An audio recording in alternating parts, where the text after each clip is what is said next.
जब आप एग्जाम में क्वेश्चन करने जाते हैं वहां कुछ फैक्टर्स होते हैं। एक तो होता है टाइम प्रेशर, दूसरा होता है फोकस डीके। फोकस डीके समझ रहे हो? फोकस डीके कैसे, जैसे जैसे समय बीतता है आपका फोकस धीरे धीरे करके कम होता जाता है ना। हमने देखा होगा फोकस डीके होता है शुरू के 1-2 घंटे में तो बहुत बढ़िया चलता है। शुरू के अब कह लो कि 30 मिनट से मतलब 45 से 1 आवर के बीच में तो बहुत बढ़िया चलेगा। 45 मिनट से 1:15, 1 आवर 15 मिनट तक, है ना, 1 आवर 15 मिनट तक तो ये ठीक ठाक चलेगा। 1 आवर तक ठीक ठाक चलेगा। फिर उसके बाद धीरे धीरे करके आपका फोकस घटता जाता है। ये ऑब्जर्व किया होगा आपने, है ना। ये ऑब्जर्व किया होगा। तो आपको अपना स्टेमिना बढ़ाना है। आपको अपना स्टेमिना बढ़ाना है। जो हमने क्लासेस बीच बीच में की, भले ही आपकी क्लास पूरा साल 2.5 घंटे की हुई, कईयों की 2.25 घंटे की हुई, कईयों की 2 घंटा 45 मिनट की भी हुई, तो अगर आपने वो क्लासेस मेरे साथ पूरा साल की हैं तो डेफिनेटली आपका जो फोकस डीके है वहां उसका इलाज हुआ होगा।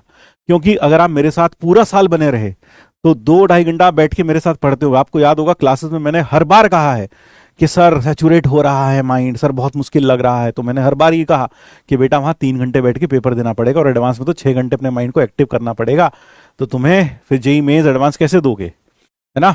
तो इसीलिए अगर आपने मेरे साथ पूरा साल क्लासेस की हैं तो आपको समझ में आना चाहिए यहां पर क्या होगा, स्टेमिना बिल्डिंग। ये इसका इलाज कैसे होगा, स्टेमिना के साथ।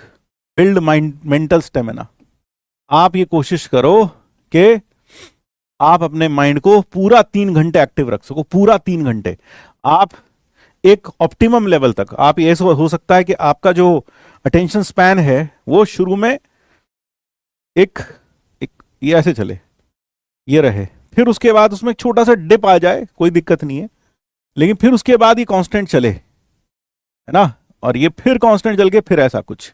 तो यहां पर आपको कुछ इस तरह का अपना फोकस डीके कुछ इस तरह से आपको रखना पड़ेगा।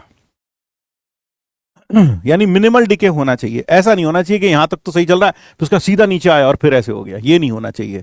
तो इसके लिए क्या करना पड़ेगा, इसके लिए आपको जितना आप प्रैक्टिस करेंगे, जितना मेरे साथ प्रैक्टिस करेंगे, है ना, जितना आप PYQs करेंगे, जितना आप टाइम बाउंड मैनर में प्रैक्टिस करेंगे, उससे ये चीज दूर हो जाएगी। मेंटल स्टेमिना कैसे बढ़ेगा, आप मॉक टेस्ट दें, मॉक टेस्ट दें और प्रैक्टिस अगर आप करते हो, क्वेश्चन प्रैक्टिस करते हो तो एक लंबे सेशन में करें। Practice in sessions of at least 1 to 2 hours, यानी 1.5 घंटा इन 2 आवर्स। 2 आवर का एक प्रैक्टिस सेशन रखो क्वेश्चंस का, ताकि वो 2 घंटा तुम अपने ऑप्टिमम लेवल पर क्या कर सको, प्रैक्टिस कर सको। तो यहां पर ये तो क्या है, टाइम, ये शुरू का 1 घंटा ऐसा होना चाहिए, फिर अगला 1 घंटा ऐसा होना चाहिए, और फिर अगला 1 घंटा लगभग ऐसा ही रहना चाहिए। बहुत ज़्यादा ड्रॉप डाउन नहीं आना चाहिए आपके फोकस में। यहाँ फोकस और यहाँ टाइम। तो टाइम के साथ साथ आपका फोकस थोड़ा कम तो होगा, उसे आप नहीं कर सकते ठीक, लेकिन हाँ वो फोकस में बहुत ज़्यादा गिरावट नहीं होनी चाहिए। ठीक है, आप मॉक कर लो, बहुत है, और कोशिश करो कि जब आप वहां जाकर रुको जहां आपके 180 प्लस आए। 180 प्लस तो चाहिए, 180 plus. I am always with you, डरिएगा मत, बस अपना मेंटल स्टेमिना बना के रखिए।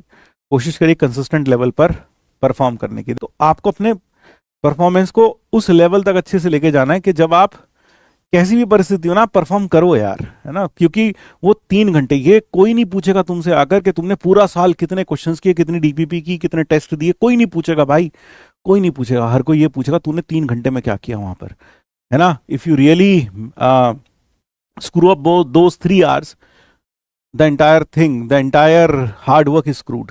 So you have to prepare for those 3 hours. Yani you have to work for your best. You have to give your best performance in those 3 hours. है ना।